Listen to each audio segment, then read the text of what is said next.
Gallups. This is your co-host, Brandon Gallups, and thank you so much for listening and being part of the show this afternoon. We have back on the line with us right now Mike Shoesmith.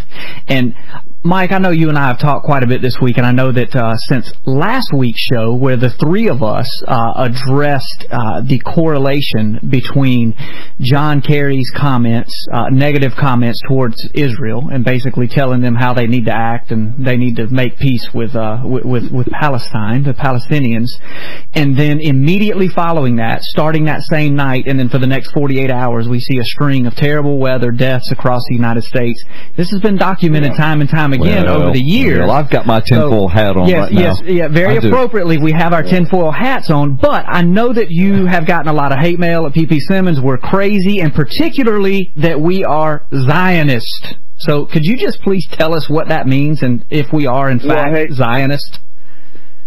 Yeah, listen, people have been sending me a lot of email concerning last week's show and say, Christians died in the horrible weather events, and how dare you suggest that God is killing Christians using tornadoes, etc. And listen, first of all, I am not saying that God is killing anybody. What I'm saying is this, and I said this last week, perhaps I didn't say it clearly enough, that after the flood, what you see around you, the majesty around you, like the Grand Canyon, is a byproduct of God's judgment on the earth. Now, if you stand too closely to the edge of the Grand Canyon and fall in, that does not mean, now, even if you're a Christian and do that, that does not mean God pushed you. That means that you fell into a canyon and died. The canyon is there. It stands as a monument to the flood. Yeah. That's what we're saying. The flood was God's judgment. Now, in ancient times, God made a pronouncement. He said, if you curse Israel, there's a curse on you. If you bless Israel, there's a blessing on you. Specifically Jerusalem, by the way, Psalm 122. So all we're saying is that is in place. And this is a national issue. And Christians, every nation has the government it deserves. Don't forget that Obama and Kerry and these people are all in office because of an election, folks. Yeah. Yeah, not only that, but they represent who we are. Yeah. Obama is an abortion-loving, homosexual marriage-loving, military-hating, authority-hating, Constitution-hating person, and he's a syncretist, and many Americans reflect that. Yes. Yeah. So go ahead, Mike. Go ahead. Well said. No, and all we're saying is that we're not saying that God is doing these things. We're saying that there are certain dynamics in place, and when we ignore those dynamics, God is not mocked. Yeah. Whatever a man, country, whatever group sows, they will also reap that. And the Bible says, precious in the sight of the Lord are the deaths of his saints. God, even though God is not killing these people, God is looking after them, folks. I mean, God is not silent concerning his people.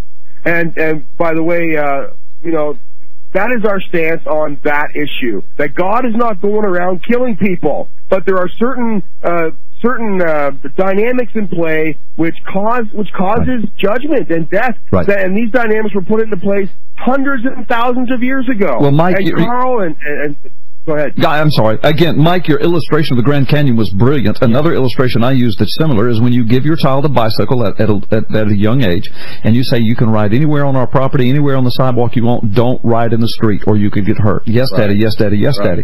And months go by and they obey the rules, but one day they ride in the street, a car hits them, they're crippled for the rest of their life, and then they look at Daddy and say, it's your fault for giving me the bike.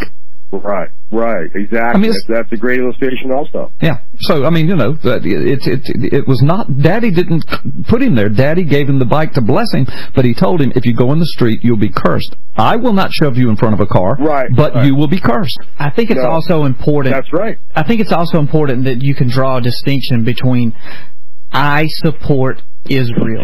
Right. I can support Israel. I can support their right to exist. Right. I can support that Israel is God's chosen people, but I do not have to support the politics and the corrupt godlessness, New World Order, globalist pigs that run Israel just like run our country. Absolutely. There is a 100% difference. I no more support the globalist leadership of Israel than I support the criminals that have taken over the United States. And when people ask me, are you a Zionist? You one of those Zionists? I say absolutely, unashamedly. Why? Because God was the first Zionist. He was the first one to use the word. It's in His word, the Bible. It distinctly defines Zion as the place where Jerusalem is, where Israel is, and it's also a picture of heaven. It's synonymous and a symbol of heaven itself.